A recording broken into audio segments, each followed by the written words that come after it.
¿Cómo te sientes tú ante el hecho de saber que alguien como yo abiertamente reconoce que se ha copiado en ciertas cosas de tu trabajo? Es intrínseco a nosotros nutrirnos de todos estos símbolos y así mismo justamente se construye la cultura. ¿Qué tal? Yo soy Alex Orita, esto es La Corbata y aquí hablamos del negocio del diseño y del diseño de negocio. Y hoy acabo de entrevistar a mi diseñadora favorita, Maneta Tulian. Buah, increíble, o sea, primero que siempre me ha encantado su trabajo, siempre lo he admirado por su sencillez, pero al mismo tiempo por su belleza. Era como con una línea consigue este grado de distinción, ¿no? Y para mí siempre ha estado, ya te digo, en el top. Es mi favorita, es que la tengo en el número 1. Pero ha sido una grata sorpresa no solo el poder conocerla, eso por supuesto ha sido increíble, pero sobre todo el poder haber hablado brevemente con ella sobre temas de filosofía como el humanismo, como el modernismo, más allá de un estilo simplemente visual, sino que son sistemas, son formas de organizar la información que están estrechamente atados con una filosofía de vida. Y es que para mí la filosofía también es un tema súper importante en mi vida y creo que está muy estrechamente relacionado con el diseño de negocios y el negocio de diseño. Si quieres, antes de ver la entrevista, puedes ver el trabajo de Manet, te dejaré un link en la descripción para que entiendas bien de lo que vamos a estar hablando y que tú misma entiendas la emoción que siento al poder entrevistarla. Así que sin más, pasamos a la entrevista de Manet y espero que la disfrutes tanto como yo. Bueno, pues como ya habré dicho al principio, aquí estoy con la que para mí es la mejor diseñadora que hay ahora mismo. Ella es Maneta Tulian. Mane, ¿cómo estás? Hola Alex, ¿cómo estás? Muy bien, gracias. Te voy a hacer una pregunta muy sencilla y muy difícil al mismo tiempo. ¿Quién es Maneta Tulian? Bueno, Manetta Tulian es una escritora y diseñadora, diría que hoy en día más escritora que diseñadora a lo mejor, o por lo menos teniendo un concepto un poco más amplio de lo que es el diseño, como siempre fue para mí. Digamos, diseño siempre significó mi forma de organizar el mundo y escribir era mi forma de entenderlo y de conocerlo. En realidad, antes de elegir mi profesión, estaba entre tres opciones. Una era diseño, la otra era arquitectura y filosofía. Terminé optando por diseño, pero durante todos mis estudios siempre estuve muy abocada hacia lo humanístico, lo filosófico, y creo que siempre supe que en el momento que me iba a recibir iba a tener que llevar a cabo algo en ese ámbito. Y siempre me interesó a mí el tema de la palabra, ¿no? El tema de la comunicación y el tema del lenguaje, que en diseño es la tipografía y en las humanidades es justamente la escritura. Entonces creo que mi trabajo siempre estuvo en esa intersección entre lo que es el diseño escrito, por así decirlo, y el habla y la lengua. Genial. Justo te quería hacer hincapié ahora en el diseño y te quería, bueno, comentar un poco cuál es la diferenciación que yo hago en mi canal hablo mucho del arte y del diseño, ¿no? Para mí me gusta mucho una frase de Cruz Novillo que dice algo así como que el diseñador intenta con la flecha dar en el centro de la diana, mientras que el artista tira la flecha y donde cae pinta la diana, ¿no? Tu trabajo para mí es una fusión perfecta del arte y el diseño, porque al final el diseño se nutre del arte también. ¿Cómo percibe, y mi duda es que cómo percibe el cliente tu valor? ¿Cuál es el principal motivo por el que un cliente se pone en contacto contigo? Ujú. Bueno, precisamente, ¿no? Yo creo que estamos en un mundo ya de por sí, hablando de cuestiones más generales, que tiende a separar las cosas.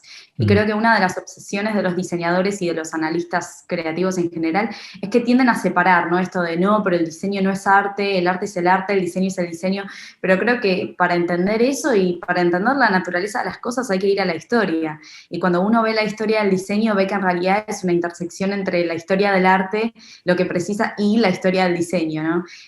Ya uno puede hablar de los constructivistas, ¿no? De la Unión Soviética, del diseño gráfico, cómo se va esbozando este corazón de lo que el día de mañana va a ser el diseño gráfico, la primera vez que el arte se pone al servicio de la función, ¿no? De lo político. Uno recuerda a Rodchenko, Mayakovsky, ¿no? Entre otros. Después, obviamente, la Bauhaus se va a nutrir de estas ideas, ujú. pero el arte siempre estuvo conectado con el diseño y me parece que no le quita al diseño aceptar, digamos, su procedencia y su historia artística precisamente. Y justamente como muy bien mencionaste, y muchas gracias por la apreciación, creo que mi trabajo trabaja justamente en esa línea que conecta ambas, pero precisamente para mantener ese equilibrio y siempre trato de mostrar justamente que no hay que irnos hacia un extremo totalmente positivista y totalmente funcional, y tampoco hay que proliferar solamente formas estéticas por el afán de crear. Entonces, creo que hay que encontrar una función y, digamos, a mí me alegra mucho que la comunicación se haya hecho a cabo de forma eficiente, que los clientes, las personas que aprecian el trabajo puedan ver justamente esto y valorarlo, porque al fin y al cabo lo que siempre he hecho en mi trabajo es para la humanidad, ¿no? Para los otros. Entonces lo que siempre me importa al fin y al cabo es el feedback de los demás y ver que se puede valorar a lo mejor ese nuevo modo de ver las cosas, que es tanto histórico pero innovador, es lo que más vale al fin y al cabo. Sí, lo que dices, me considero culpable en el sentido de querer separar a lo mejor diseño y arte, pero creo que también la forma que tú tienes de combinarlo es como un equilibrio muy delicado, ¿no? Y que requiere mucho pensamiento y mucho trabajo. Me gustaría que nos contaras un poquito cuál es tu proceso en un proyecto creativo o en general con cualquier cliente. Ujú. Bueno, naturalmente cada proyecto tiene su propia lógica, ¿no? Porque no es lo mismo, obviamente, Claro. trabajar un editorial que trabajar una marca o Mm. escribir un artículo, en este caso, ya que últimamente me estoy dedicando mucho más a eso. Pero, digamos, uno con el tiempo va desarrollando también una especie de repertorio mental de formas o de conceptos, de una especie de molde, ¿no? De donde uno ya va trabajando. Yo tengo que confesar, digamos, soy una fiel amante de los sistemas y de esa forma entrené mi forma de ver al diseño. Eh, Tengo, digamos, nunca ningún proyecto me ha resultado como un caso nuevo, en el sentido que uno lo va trabajando de acuerdo a sus experiencias anteriores y de acuerdo del esquema mental que uno ya tenga. Entonces, cada vez uno se va preparando mucho más, ¿no? Es decir, no es lo mismo trabajar los primeros dos proyectos que ya cuando uno, digamos, está desarrollando el 10º o el 15º. Entonces, uno ya tiene ciertas formas, uno ya tiene ciertos, hasta incluso, ¿cómo decirlo? Pero ciertos módulos, ya sea formales como conceptuales, que uno va trabajando o va utilizando a medida que se necesite en cada proyecto. Entonces, uno ya viene preparado.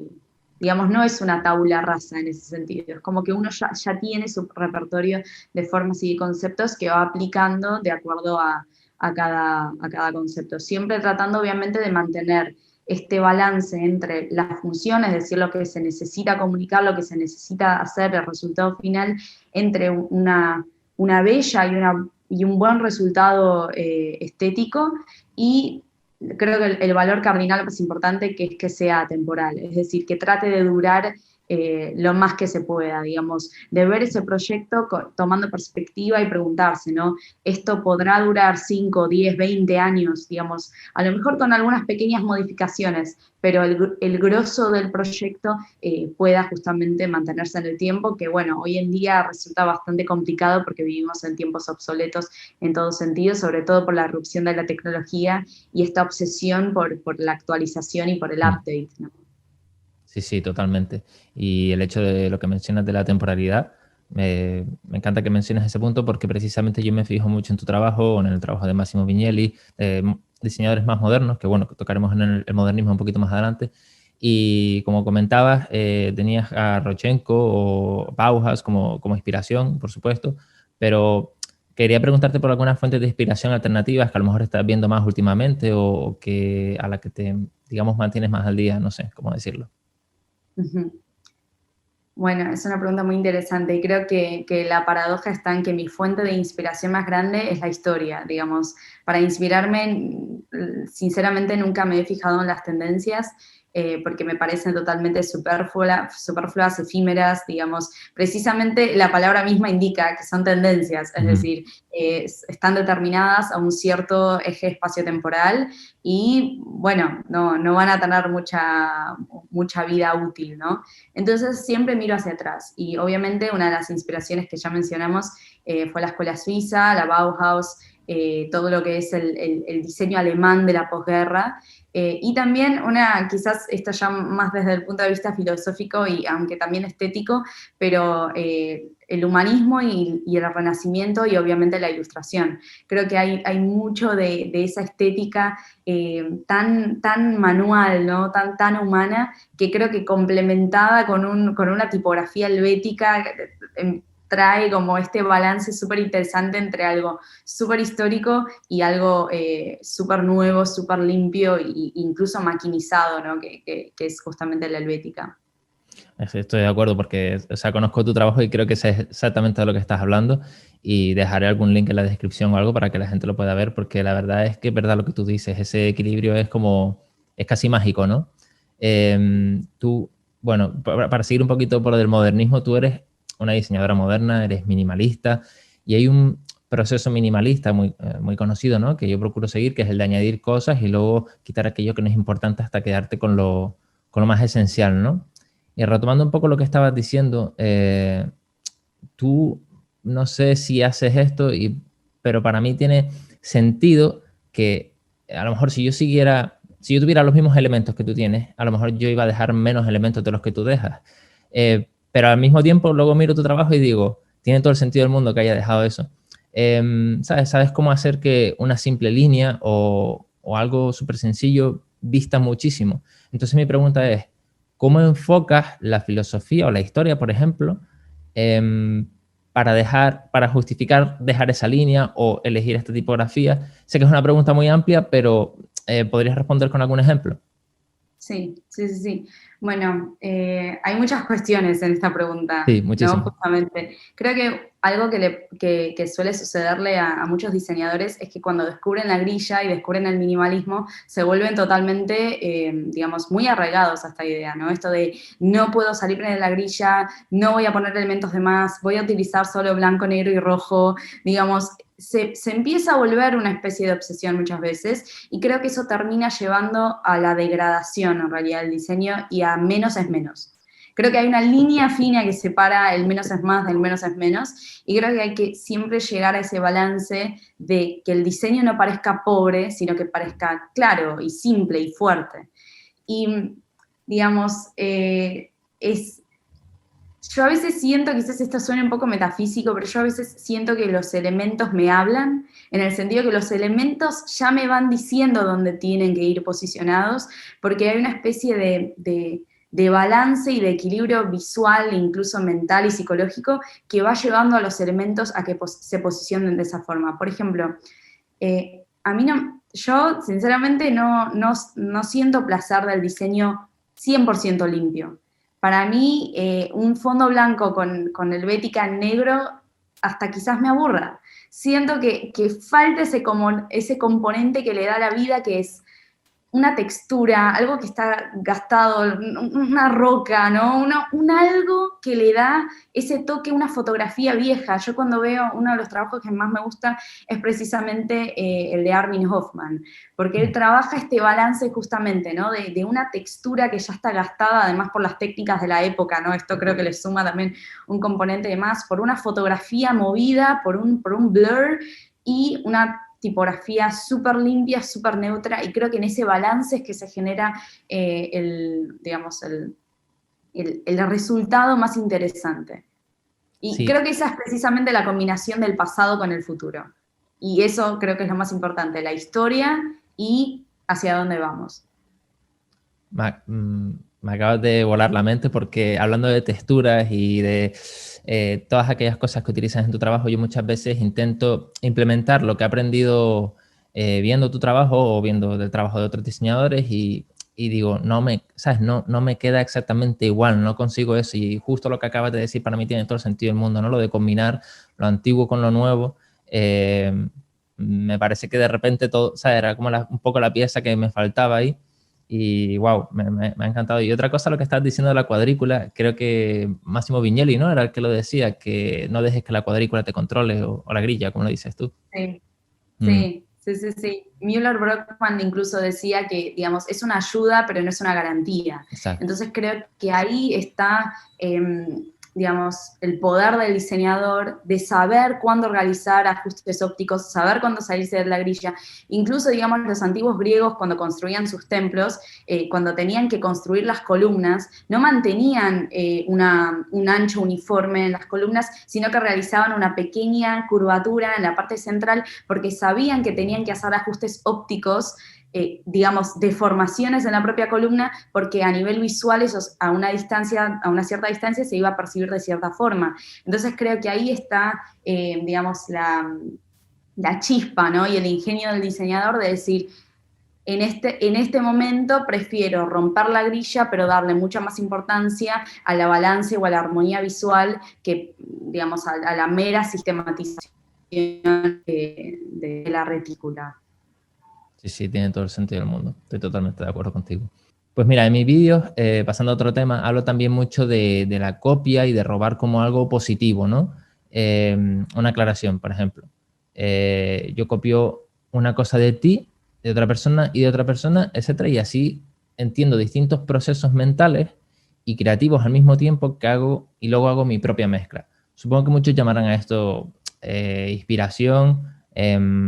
A mí me gusta más definirlo de esta otra manera, ¿no? Y aunque muchos creativos se horrorizan ante la idea de no ser original, ¿no? De copiar a otros o incluso ridiculizan si algo les parece que otra cosa no tiene nada. Por ejemplo, algo se parece mucho a otra cosa, ¿no? Por ejemplo, lo que tú acabas de decir, una buena helvética, ¿no? El uso de helvética a veces incluso es ridiculizado, cosa que, bueno, en fin. ¿Cómo te sientes tú ante el hecho de saber que alguien como yo abiertamente reconoce que se ha copiado en ciertas cosas de tu trabajo y que en ese proceso de copia me he convertido en mejor diseñador? Bueno, creo que, a ver, uno no puede vivir en una sociedad y vivir fuera de esa sociedad, ¿verdad? Digamos, uno vive en ese momento y se nutre de todos los símbolos y de todos los elementos que dispone en esa época, incluso de los anteriores. Entonces, sobre todo el rol del diseñador es un rol colectivo, uno no diseña para uno mismo, uno diseña para entregarlo al mundo. Entonces, creo que ya cuando uno lo entrega está fuera de sus manos. Entonces, digamos, pretender que nadie lo va a ver o nadie lo va a copiar o nadie se va a inspirar, creo que es como luchar contra algo que es imposible, ¿no? Uno lo entrega sabiendo que eso ya le pertenece al mundo, ¿no? Es como cuando uno escribe un libro, digamos, lo publica, ya lo que sucede después ya es parte del colectivo que se va a apropiar de ese discurso. Entonces creo que lo mismo sucede con el diseño, incluso, digamos, nosotros miramos hacia atrás, nos inspiramos con el pasado, los anteriores también han mirado hacia atrás, digamos, siempre sucede esta especie de dialéctica, obviamente no justificando el plagio, ¿no? Que ya hay una línea fina que separa, digamos, inspirarse de ciertos conceptos y de copiar y de pretender que uno ha sido el inventor de cierta idea o de cierto estilo. Pero bueno, somos seres sociales y somos seres que nos comunicamos y está en nuestra naturaleza y creo que es intrínseco a nosotros nutrirnos de todos estos símbolos y así mismo justamente se construye la cultura. Claro, claro. Obviamente lo del plagio que dices, me parecería inaceptable que alguien borrara tu nombre y pusiera el suyo y decir, hey, esto es mío. No, por supuesto que no. Claro. Pero el hecho de... hay una frase de escritor, por ejemplo, que a mí me gusta mucho, no sé si lo conoces, es un diseñador muy conocido. Él dice, creer que eres original es ser arrogante y... ¿Cómo era? Arrogante e ignorante. Y ignorante porque crees que eres el primero al que se le ocurre y arrogante porque crees que ha sido todo idea tuya, ¿no? Y me encanta cómo lo ves tú, ¿no? Eso de una vez lo pones ahí fuera, pues forma parte del colectivo, forma parte de la historia ya, forma parte de nutrir algo más, aunque sea a una pequeña escala, pero seguro que yo no soy el único diseñador al que le ha impactado tu trabajo. Tienes muchísimos seguidores en Behance, por ejemplo, y una cantidad brutal de reconocimientos y de distintos proyectos destacados y demás. Creo que los diseñadores se obsesionan muchas veces con estos reconocimientos y me gustaría saber tu opinión respecto a este tema. Yo personalmente tengo una mentalidad de yo no busco el premio, busco ayudar al cliente, ¿no? El premio si viene, oye, pues perfecto. Lo demás pero para mí es algo secundario. Hay que tener cuidado, creo yo, con los conflictos de intereses y la pregunta, creo yo, más concisa es ¿qué tan importante crees tú que son los reconocimientos en el mundo del diseño? Bueno, ¿Reconocimientos en general o, por ejemplo, los reconocimientos específicos de Behance? Puedes hablar de ambos. Tenemos Ujú. tiempo. Bueno, quizás, a ver, los reconocimientos de Behance específicamente, creo que, a ver, son funcionales, si uno los quiere llamar así, porque además bueno, ayudan a uno a tener más exposición y a ese tipo de cosas. Muchas veces la lógica con la que se entregan no es muy comprensible. Por ejemplo, yo recuerdo hace poco había publicado uno de mis últimos proyectos, que era mi propia página web, el rediseño de mi página web, y Ujú. había obtenido un reconocimiento en UX UI, y yo creo que me considero una persona cero UX UI, porque la verdad de user experience y user interaction, la verdad que no tengo mucho, principalmente porque no me gusta llamar a las personas users. En todo caso será human experience, human interaction, que eso es algo completamente distinto. Pero había recibido el reconocimiento y hasta a mí me parecía extraño. Era como de todos los badges que podría haber recibido, recibí el de UX UI, me parecía extraño. Lo que sí también es valorable es que no lo realiza un algoritmo, es decir, que hay personas Sí. detrás del team de Behance que realmente se toman el trabajo de uno por uno revisar los trabajos, así que eso me parece bastante valorable, pero digamos, hoy en día ya a veces me resulta como, me he cuestionado el tema de la entrega de premios o de awards en diseño, Sí. porque a ver, uno suele entregar, y volvemos al tema del arte y del diseño, ¿no? Uno suele entregar premios o en concursos en categorías de arte, ¿no? Digamos, cuando uno entrega un premio en una categoría de diseño, ¿cuál debería ser el criterio? ¿Es un criterio funcional de esta es la mejor marca porque funciona de la mejor forma o es un criterio estético? Entonces, sinceramente, en el último tiempo yo, digamos, dejé de participar de cualquier tipo de awards y ese tipo de cosas, y dejé que si llega un reconocimiento, que llegue por sí mismo, pero no de participar, digamos, de todo ese proceso. Claro, exactamente. O sea, creo que acabas de dar en el clavo, ¿no? En el criterio que hay para decidir si un diseño es bueno o no, ¿no? Que a veces es difícil explicárselo también a un cliente. Y el hecho de que yo me he dado cuenta de tener por ejemplo, un proyecto, ¿no? En el que creo que he hecho un excelente trabajo con el cliente está contentísimo, todos estamos eufóricos, ¿no? Y súper contentos con el resultado final. Sin embargo, lo subes a redes sociales y pasa totalmente desapercibido, ¿no? Y digo, en realidad aquí hay un conflicto de intereses cuando un estudio, una agencia, un diseñador solitario, a lo mejor como tú o como yo, decide hacer un proyecto y tiene un conflicto de intereses si abogar por los intereses del cliente o intentar conseguir ese premio, ahí creo que hay un problema grande, o ¿cuál es tu opinión al respecto? Totalmente. Eh, bueno, a ver, tocaste un tema que es fundamental, que es la reacción en las redes, por ejemplo, ¿no? Ujú. Digamos, esta diferencia entre lo que sucede en el mundo real, por así decirlo, en tu relación con el cliente, en tu proyecto, en tu resultado, digamos, en todo ese paquete del mundo real, y luego lo que sucede en las redes sociales. Las redes sociales nos llevan en realidad a otro concepto que también tiene que ver con lo que estamos hablando, que es, diría un poco, esta proliferación que hay del diseño, en todo sentido. Ujú. Em, Hay una especie de tendencia de, de exceso de democratización del diseño, diría yo, y esto quizás suene un poco, no sé, a lo mejor Clasista. políticamente correcto, Ujú. claro, digamos, pero yo estoy muy firme en lo que pienso acerca de esta cuestión. No, por favor, Eh, elabora.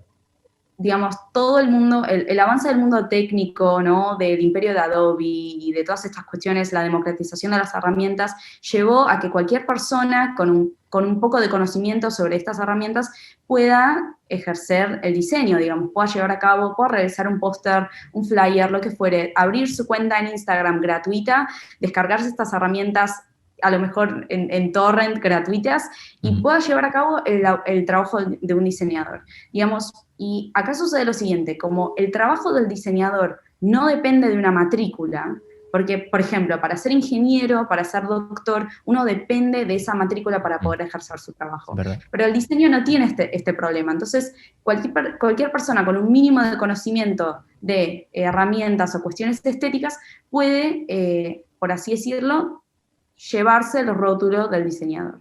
Y esto va a generar una crisis en el mercado, en realidad. Porque vamos a ver que a lo mejor hay cuentas o hay, no sé, estudios, ¿no? O individuos que tienen, que avasallan en las redes sociales con millones de seguidores o un gran feedback, pero en realidad es un trabajo que está totalmente vacío y que tiene que ver solamente con lo efímero, digamos, del diseño. Y en este sentido, las herramientas democratizadoras jugaron un papel un poco negativo en lo que es la profesión del diseñador. Sí, yo creo que un debate muy interesante contigo sería entrar en los, en los puntos negativos de la democracia y demás, ¿no? Uy, perdón, que tengo ahora una mosquita por aquí. Pero sí, sí, sí, desde luego que es un debate súper súper interesante y lo que hablas, me gustaría aportar una cosita. Por un lado, comparto totalmente tu punto de vista, pero por otro siento que un diseñador como tú, por ejemplo, una diseñadora como tú, no compite en el mismo mercado ni contra los mismos clientes que a lo mejor un diseñador que crea logos para Fiverr, ¿no? O para estas plataformas que venden diseño, digamos, a precio de caramelos. Creo que tienes razón en lo de que el diseño es un sector que no está para nada regulado, que alguien puede ser poco ético en su ejecución o lo que digo yo muchas veces, ¿no? De a ti no se te ocurre ir al médico y decirle, doctor, opéreme a corazón abierto, sin embargo eso en diseño pasa, necesito una web, no haces preguntas, se las haces por el menor precio posible y ya está. Y, pero al mismo tiempo me parece que eso, como que atendemos a dos tipos de clientes totalmente distintos, ¿no? Sí, digamos, eso coincido también, digamos, obviamente hay rangos de clientes, pero también hay una visión generalizada sobre el diseñador, ¿no? Digamos, el humor del diseñador, digamos, ya todos nos entendemos en cualquier parte del mundo de las cosas por las que pasa un diseñador o lo que sufre el diseñador justamente, ¿no? Ujú. Y creo que si bien hay targets y hay rangos, esta cuestión de exceso de democratización del diseño y de la creatividad en general, creo que no, a largo plazo no trae buenos resultados, porque sobre todo en un entorno de crisis, muchos de los clientes terminan optando, de crisis económica, digamos, hablo del tema de la pandemia, Ujú. muchos clientes terminan optando por una cuestión económica, terminan eligiendo por una balanza de lo económico del diseño, no del resultado final. Incluso creo que hoy estamos viendo la epítome de esta cuestión de la irrupción de la técnica en el diseño, que es, por ejemplo, con estos softwares de logo making, online logo maker, que incluso muchas veces Sí. son gratis, en donde ya ni siquiera uno, digamos, necesita el diseñador, prescinde totalmente del diseñador y hay un algoritmo que realiza un logo con cierta información que el cliente puede llenar en las casillas, ¿no? Colores, formas, nombres y demás. Ujú. Entonces, estamos viendo, digamos, antes se promovía la idea de la automatización de los trabajos, de los tipos de trabajo que eran justamente más automáticos. Pero hoy estamos viendo que incluso la máquina está irrumpiendo en cuestiones que son totalmente creativas, que tienen que ver con el pensamiento heurístico del diseñador y que están siendo totalmente reemplazadas. Y ahí me parece que hay una cuestión que realmente hay que indagar. Digamos, esto es un tema, digamos, infinito, pero Ujú. habría que también pensar hasta dónde estamos dejando que la técnica irrumpa en la creatividad.